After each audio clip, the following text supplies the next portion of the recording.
Rise of the Snakes is the original season of Ninjago and some people's favourite, but is the season any good or is it actually just nostalgia from the OG fans? Now, let's put on our Sensei Woo hats and talk about some Ninjago. Oh my god, bro. Oh, hell no. This is the first episode, and I believe that it is slightly overrated, to be honest here. The plot consists of the ninja, Owl Shape, heading to Jimonokai village to fight Lord Garmadon, but when they arrive, it turns out to be his son, Lloyd Garmadon.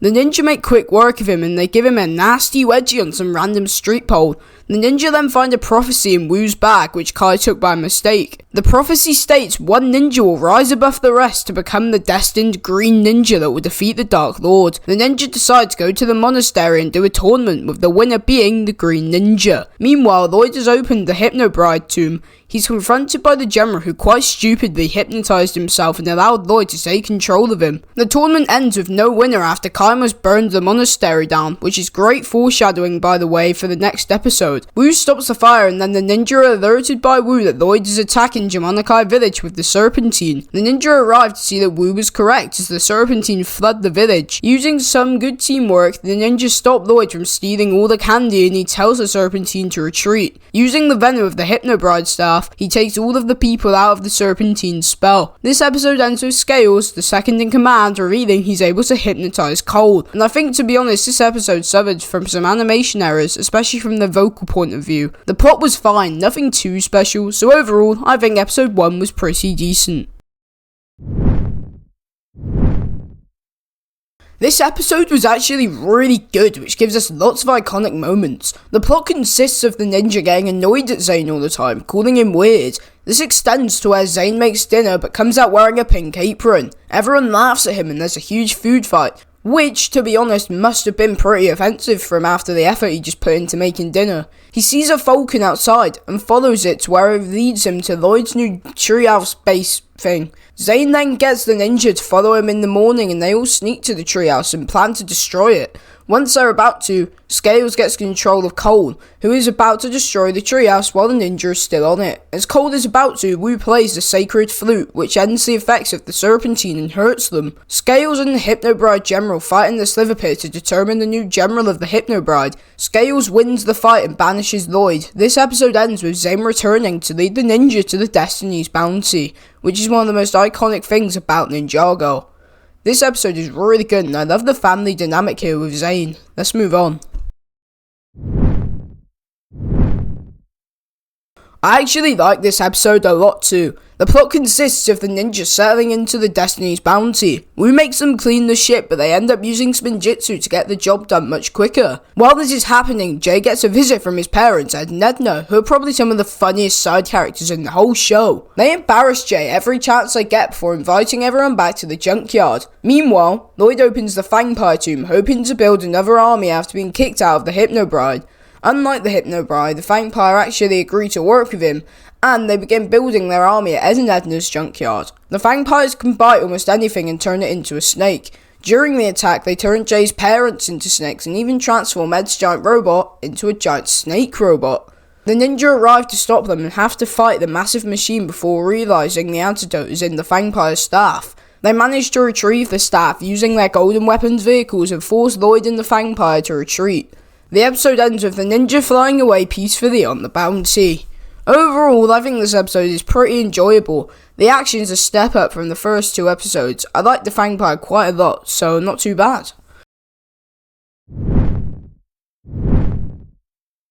This episode is where the season really starts moving its overarching plot forward and introduces us to one of the best villains in the entire show. The plot consists of Zane having another strange dream involving his falcon, except this time Lord Garmadon appears and steals the shurikens of ice before the mysterious green ninja steps in to stop him. After waking up, Zane tells the rest of the ninja about the dream. The ninja can't focus in training, so Woo instead asks the ninja to solve a riddle.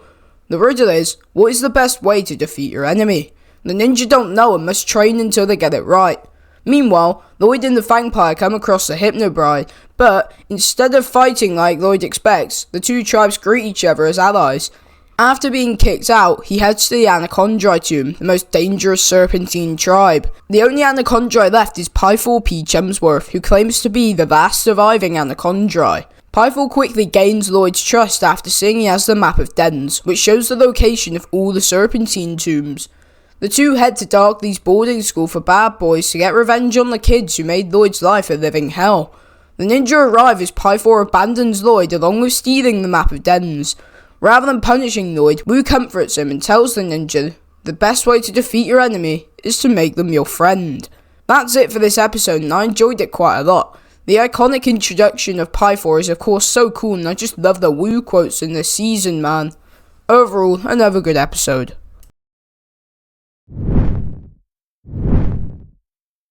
The plot consists of Lloyd trying to fit in aboard the Destiny's bounty.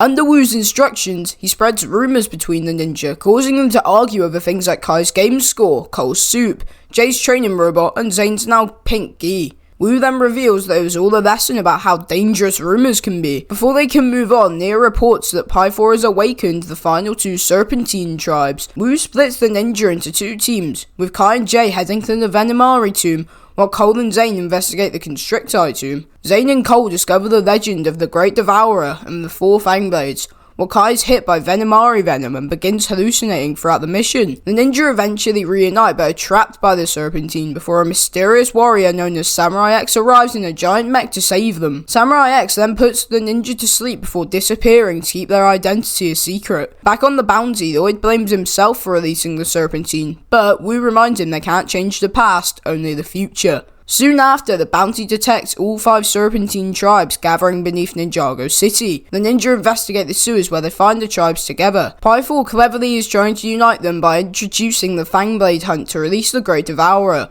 Because of Zane's pink gi, the ninja are able to escape unharmed and foil the serpentine's plan. This episode is really good and one of my favourites, to be honest. I don't know what else to say here, but I might like the next one even more. This episode is another good one and finally reveals the identity of Samurai X. The plot consists of Pythor searching the Sea of Sand for the lost city of Ouroboros, where the Great Devourer is imprisoned. After finding the city, he challenges all 4 serpentine generals to a sliver pit battle, promising that if he wins, they must follow him as their king. Meanwhile, the ninja receive their new ZX suits before responding to a serpentine attack at Mega Monster Amusement Park, only to discover that Samurai X has already dealt with it. Wu there tells the ninja that healthy competition can help them improve, but they misunderstand him and begin racing each other to discover Samurai X's identity, with the stakes of becoming the Green Ninja. At the same time, Kai leaves Lloyd at an arcade, but Lloyd overhears the Serpentine talking about Ouroboros and disguises himself as one of them to secretly follow. After Lloyd is exposed and captured, the ninja track him to the lost city, but are captured as well as forced into Pythor's sliver pit. Samurai X joins the fight and helps the ninja escape before ejecting from the mech. Kai lands nearby and discovers that Samurai X is actually Nia, who explains she wanted to help people instead of wanting to become a ninja. She gives Kai the golden weapons and asks him to keep her identity a secret. Back on the bounty, Kai lies to the others, saying Samurai X simply handed him the weapons before flying away. This may be my favourite Season 1 episode, to be honest. I love the lost city of Ouroboros. I think it's actually peak. This episode is another one of my favourites of the entire season and gives Zane some incredible character development. The plot consists of the ninja believing they've reached their full potential after training, but Sensei Wu explains they've only mastered their physical potential and not yet their true potential. Wu then tells the story of how Lord Garmadon was bitten by the Great Devourer while trying to retrieve Wu's katana, explaining how the snake's evil venom helped corrupt him. After drinking Traveler's Tea, Wu leaves to search for Garmadon, while the rest of the ninja heads to Monokai Village to put up the missing Fangblade posters. Zane is once again led away by his falcon, which takes him to the hidden workshop deep within the frozen forest. After fighting a mechanical guardian, Zane discovers blueprints revealing that he's actually a robot. Shocked by this revelation, he activates his memory switch, revealing how he was built by Dr. Julian, who created him to protect those who cannot protect themselves before wiping his memories. Meanwhile, Kai, Jay and Cole are attacked by the tree horns and quickly become overwhelmed. Realising who he truly is, Zane returns to save his friends, unlocking his true potential and defeating the Treehorn Queen with a huge blast of ice, becoming the first ninja to achieve their true potential. Elsewhere, Pythor discovers that combining the venom of all 5 serpentine staffs creates the map of fangs, revealing the location of the 4 fang blades. The episode ends with Wu arriving in a strange new realm, where he sees Garmadon now has 4 arms. I adore Zane's true potential, and though not my favourite of the 4, it's still so cool to get Zane's backstory. Let's move on now. This episode is another great entry in the season and gives Jay some much needed character development. The plot follows Jay after he finally asks Nia out on their first date, but in his excitement he accidentally pricks his finger on an ancient vampire fang. As the venom slowly begins to transform him, news breaks that Pythor and the Serpentine are searching for the first silver fang blade beneath Mega Monstment Amusement Park, so Jay changes their dinner date to the amusement park so they can stop him at the same time. While Jay struggles to hide his transformation from Nia, the other ninja confront the Serpentine, and Nia secretly slips away as Samurai X to help. After her identity is revealed, she's tied to a runaway roller coaster, and Jay overcomes his fear to rescue her despite believing he'll never be accepted as he is. Nia tells him he never needed to pretend to impress her and kisses him, permanently reversing the venom by raising his heart rate. Inspired by her words, Jay unlocks his true potential and stops the roller coaster just before it reaches the broken track. Although the Serpentine escape with the first silver fang blade, this is still one of the strongest episodes of the season. Jay's development is handled really well, the relationship between him and Nia feels genuine, and his true potential is one of the standout moments of the entire series. This episode is another solid entry in the season and continues the search for the silver fang blades. The plot begins with Pythor, the Serpentine and Lloyd arriving at the location of the next fang blade, only to discover that it's mysteriously vanished. After the ninja examine an old photograph from one of Cole's dad's albums, Cole realises the missing fang blade has been forged into the Blade Cup, the grand prize of the annual Ninjago talent show. Hoping to win the trophy before the Serpentine, the ninja travel to Cole's hometown where his dad mistakes their visit as Cole wanting to rejoin the family business, the Royal Blacksmiths, and enters them into the competition. I really enjoyed seeing more of Cole and his dad, as it explains why he struggled so much throughout the season. The talent show also provides plenty of fun moments, especially the performance of the Weekend Whip, while Pythor disguising himself as one of the judges was a clever twist. After saving Lou from the collapsing stage lights, Cole finally unlocks his true potential, although Pythor still escapes with the second fang blade. This episode is one of the best of the season and perfectly pays off the build-up surrounding the Green Ninja prophecy. The plot follows the ninja after Sensei Wu returns to the Destiny's Bounty with Lord Garmadon, revealing that they must work together to rescue Lloyd despite Kai's distrust of him. As the Serpentine search for the third fang blade beneath the unstable fire temple, Kai becomes determined to prove that he's the Green Ninja, only mistakenly to fight Garmadon after believing he's trying to steal the golden weapons. Once the ninja reach the temple, they battle the Serpentine as the volcano begins to erupt, and Kai is forced to make a choice between retrieving the fang blade or saving Lloyd. Choosing Lloyd over his own ambitions allows Kai to finally unlock his true potential, escaping the volcano in a fire bubble with Lloyd safely in his arms. Afterwards, Kai realises that his destiny was never to become the Green Ninja, but to protect the one who was. The episode ends with the golden weapons reacting to Lloyd, revealing that he is the destined Green Ninja to one day face his own father, while Pythor recovers the third fang blade from the lava, leaving the Serpentine just one fang blade away from awakening the Great Devourer. This is another strong entry in the season and raises the stakes as the Serpentine finally obtain all 4 fang blades.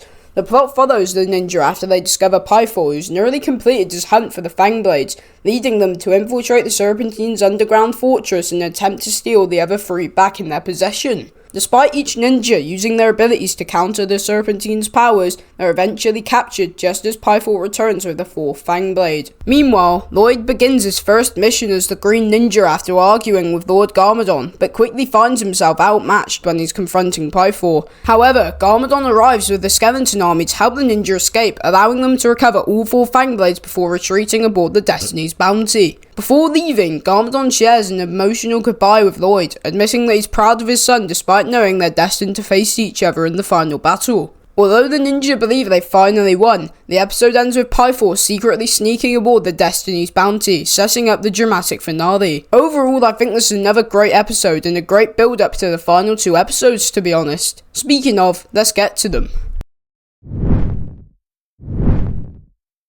This episode does a great job of building tension ahead of the season finale and finally unleashes the threat that's been looming over the entire season. The plot follows the ninja as they travel to Torchfire Mountain to destroy the 4 Fang Blades, but Pythor, who secretly snuck aboard Destiny's Bounty, steals them back before they can be destroyed. After sabotaging the ship and almost causing Sensei Wu to fall to his death, Pythor escapes with the Fang Blades, leading the ninja on a thrilling chase across Ninjago.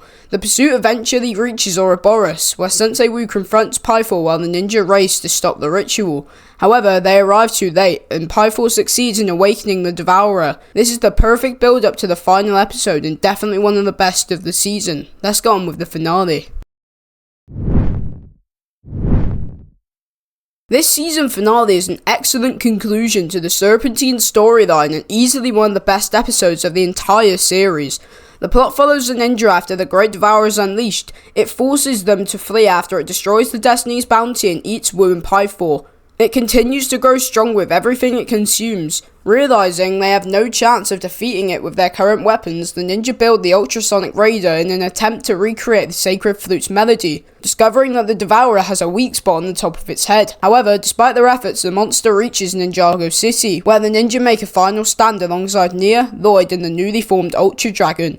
With no other option left, the ninja entrusts Lord Garmadon with the 4 golden weapons, allowing him to destroy the Great Devourer by striking its weak spot and finally ending the threat. The episode also brings back Sensei Wu's return after surviving inside the Devourer, while Garmadon disappears with the golden weapons, setting up the next chapter of the story. Overall, I think this is a fantastic season finale. The action is incredible from start to finish, and the return of the Ultra Dragon is amazing. And Garmadon defeating the Great Devourer is one of the most memorable and best moments in the entire season. Now, I'll give my quick opinion of mine to end off this review.